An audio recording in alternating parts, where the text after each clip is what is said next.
Bonjour à tous et bienvenue sur la chaîne du potager naturel de Flo. Aujourd'hui donc je fais suite à la première vidéo sur réussir la culture de la patate douce en Picardie. Nous allons voir aujourd'hui l'évolution justement de ces boutures. Allez, c'est parti pour cette vidéo.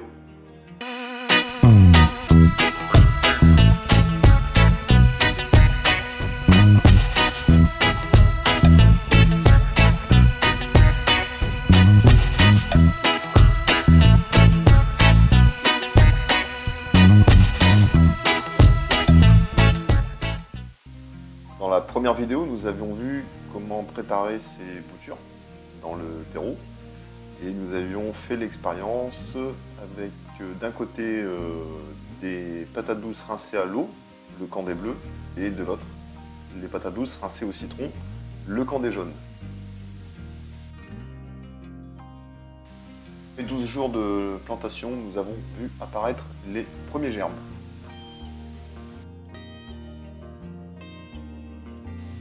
J'ai filmé pendant plusieurs jours donc la croissance de ces germes.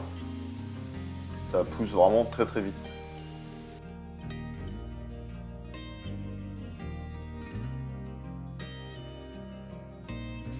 En 6 jours, les boutures peuvent atteindre déjà 20 cm.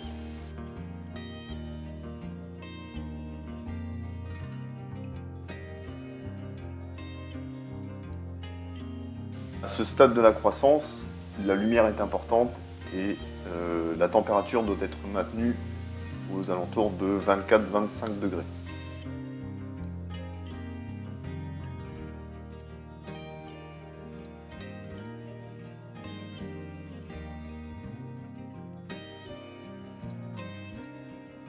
Donc là, les patates douces se sont bien développées. J'ai dû aménager un système de réhausse avec du polystyrène pour pouvoir justement laisser la place aux pousses. La plus grande fait 40 cm, donc ça pousse quand même relativement vite.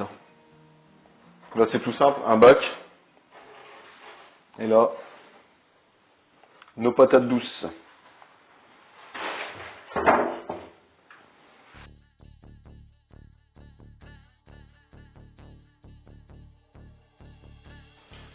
Alors j'en profite également pour vous montrer le résultat de notre expérience avec le citron.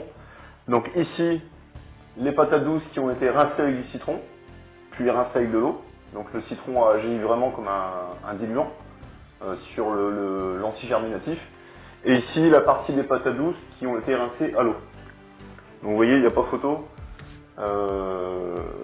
Celles qui ont été rincées avec du citron sont bien plus nombreuses, quasiment 80% des germes ici sont effectivement sortis. Voilà, donc si chez vous, vous avez parfois des soucis de germination, lorsque vous achetez des patates douces en supermarché, bah écoutez, ça vaut le coup d'essayer avec du citron. En tout cas, ici, moi, ça a bien marché.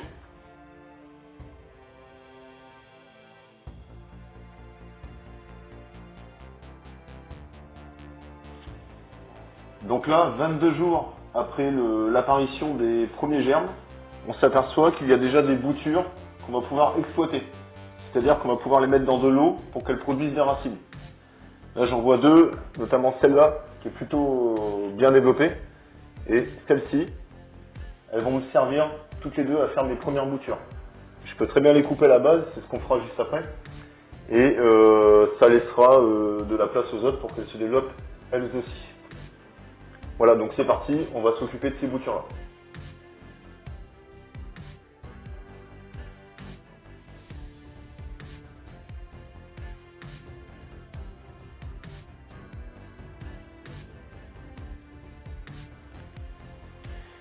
Je prélève ici la deuxième bouture. Pareil, le ciseau, ça fait parfaitement l'affaire. Hop. Donc, une fois que j'ai prélevé mes tiges, ben, je vais les observer. D'accord? On compte les yeux. Hein. Donc, les yeux, c'est la jonction entre la tige et la feuille. D'accord? C'est ici que le départ des racines va se produire. Donc là, sur une tige comme ça, vous voyez, J'ai, on va dire, 5 yeux bien formés, ce qui me permettra de faire au moins 2 boutures. Par contre ici, vous voyez, elle est un petit peu plus petite, et donc là, je pense que je vais pouvoir faire qu'une seule bouture. Je coupe cette feuille-là, ce qui me fera 2 départs de racines, et je garde la partie aérienne pour que la tige fasse sa photosynthèse. Donc c'est parti, on coupe au ciseau, hein, tout simplement, et après on met dans l'eau. Vous voyez le petit bac d'eau là que j'ai préparé.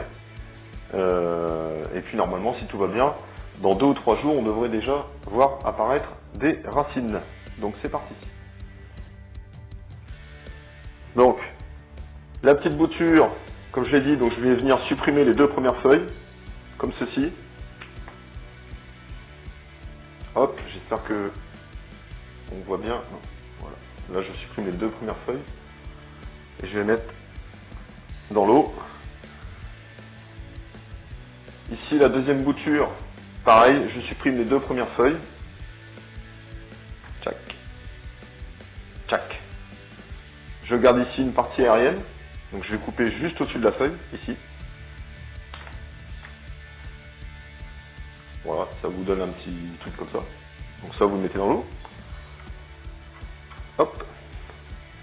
Et puis celle-ci, vous voyez, il n'y a pas beaucoup de grosses feuilles, donc c'est pas grave. Je vais venir supprimer la feuille du bas pour faire un départ de racine ici. Voilà. Et puis en espérant que les feuilles en haut fassent leur boulot de photosynthèse. Voilà, ici je vais raccourcir un petit peu. Voilà, comme ceci. Ça me fait 3 boutures. Donc 3 boutures qui vont normalement me donner des jolis plans d'ici quelques semaines. Si on regarde les autres patates douces, ici, donc vous voyez, je les ai pas prélevées, hein, elles sont encore trop petites, mais je pense que d'ici 5 jours, je vais pouvoir faire la même chose et j'aurai à peu près une quinzaine de pieds. Voilà, donc je suis très heureux d'avoir réalisé mes premières boutures de patates douces. J'espère que chez vous aussi c'est une réussite. N'oubliez pas de maintenir toujours vos patates douces bien humides, d'accord? Parce que sinon ça ne poussera pas, ça c'est certain. Et puis dans tous les cas, moi je vous retrouve très bientôt pour voir l'évolution de ces boutures. Elles seront certainement plus nombreuses. Et puis voilà, donc je vous dis à très bientôt. Salut, bon jardinage à tous. Ciao.